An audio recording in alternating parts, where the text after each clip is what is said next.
Hello YouTube, it's me, Amarettomomma, coming to you with another Empire review.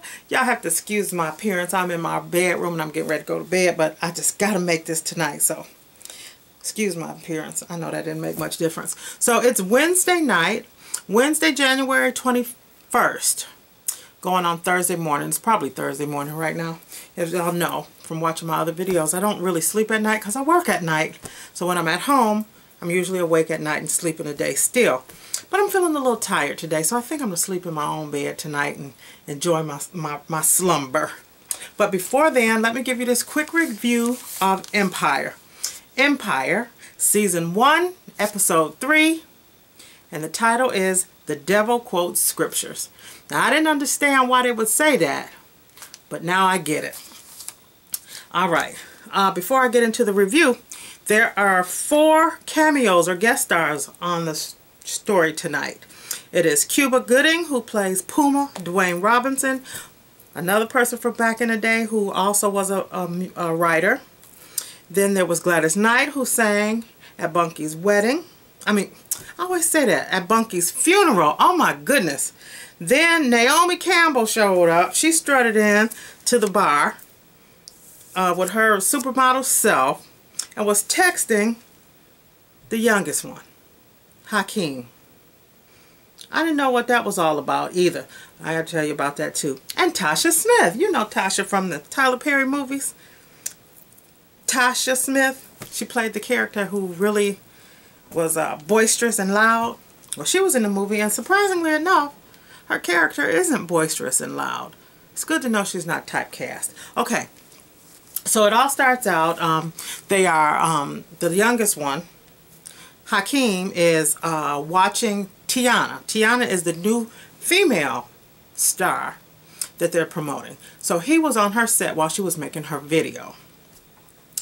Well, Tiana's cousin, who is her promoter or manager, walked in and was talking to Lucious, and he kind of made a off-the-cuff threat to Lucious. So Lucious politely invited him outside to his trailer where they could discuss it a little bit more. Honey, Lucious tuned his butt up in that trailer. He tuned him up in that trailer. Y'all know, y'all remember the old saying, if this van is a rockin', don't come a knockin'? That trailer was rocking, okay? He was kicking his butt up in there, and they had 2 security guards posted up outside, and they was acting like they didn't see or hear nothing. It was funny. And, alright. That's how it all opened up, and I thought that was kind of funny. Then, a little bit later on, a detective comes to speak to Lucious. He comes to the office, and while he's in the office, he introduces himself as a big fan, which he probably is. But then he tells Lucious that there was a witness to Bunky's murder. And, of course, you know, they had their little conversation about that, and things went on. And as it turned out later on in the show, Lucious told his oldest son, Andre, to go and find out who this witness was. Well, as it turns out, the oldest son, Andre, has a connect over at the office, at the, what is it called? I forgot what they called it now. But he's got friends in high places. So he goes over there and knocks her off right quick and gets all the information he needs, gives it back to his dad. Okay. Then, Lucious's woman comes in while Lucious is sitting at the table chilling and shows him pictures of Cookie with the feds. Come to find out, she put a tail on Cookie and she had been watching her. Well, at first, when she first walked in, they thought that she was watching Lucious. This is so you know how guys work. First thing they say, he ain't cheating on you. That tells you right there the fucker is cheating on you. But anyway, at the funeral. Now this is the part that tripped me out. At Bunky's funeral, Lucious is having these little flashbacks or whatever, and you hear the voices narrated and talking over different scenes. But this comes out very clearly at the funeral. Bunky is giving a comment, or maybe even eulogizes. Lucious is eulogizing Bunky. And he says that Bunky was a gambler, a drunk, and a degenerate. Really, Lucious? At the funeral? Why would you say that? Lucious is really, really irking my nerves in this one. Alright, so that's one of the scenes. Gladys Knight was singing. She did a good job. Then, after that, the detective went back to the alleyway over there by the riverfront where Lucious shot Bunky in the eye.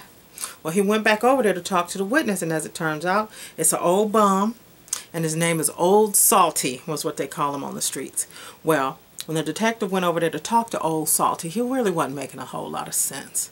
You know, all he said was, "I'm just happy to be drinking my liquor," and the rest was kind of like gibberish. So somehow the detective must have thought that, you know, it would be useless. He wouldn't be able to tell us nothing. So they just left him there. They went on about their business.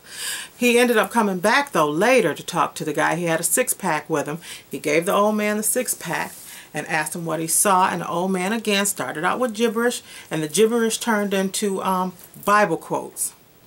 You know, he was talking about the lamb and the sheep and the elephant, the goat, and all that stuff. And finally he said, he started talking about Daniel in the lion's den. That caught the detective's attention, so the detective turned back around and asked him, what did he say?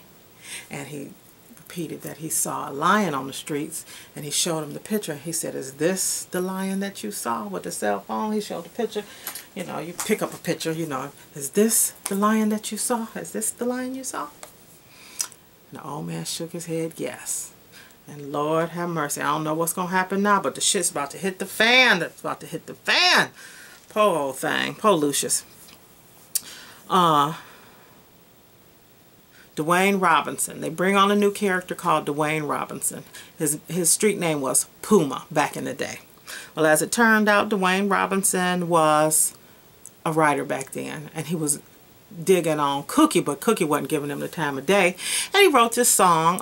It was about unrequited love, but it was never produced, never went into production, it never went anywhere. And so when Cookie looked him up and asked him to write a song for her son, he gave her that song to sing. Well, she gave it to Jamal. She told Jamal, "Play that song and it's going to drive your daddy crazy." Well, it backfired on her. He went and played the song in front of his daddy. And I knew his daddy was going to say something foul because he just can't help himself.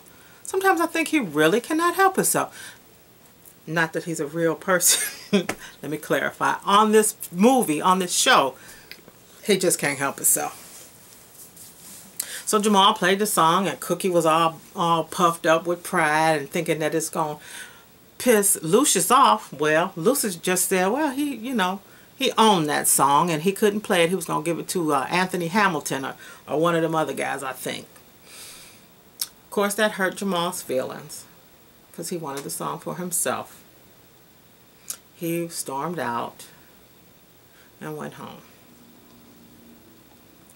All right, when he gets home, well, I'll come back to that. They had a dinner. Lucious decided he wanted Anika to have a dinner, to invite his family to dinner.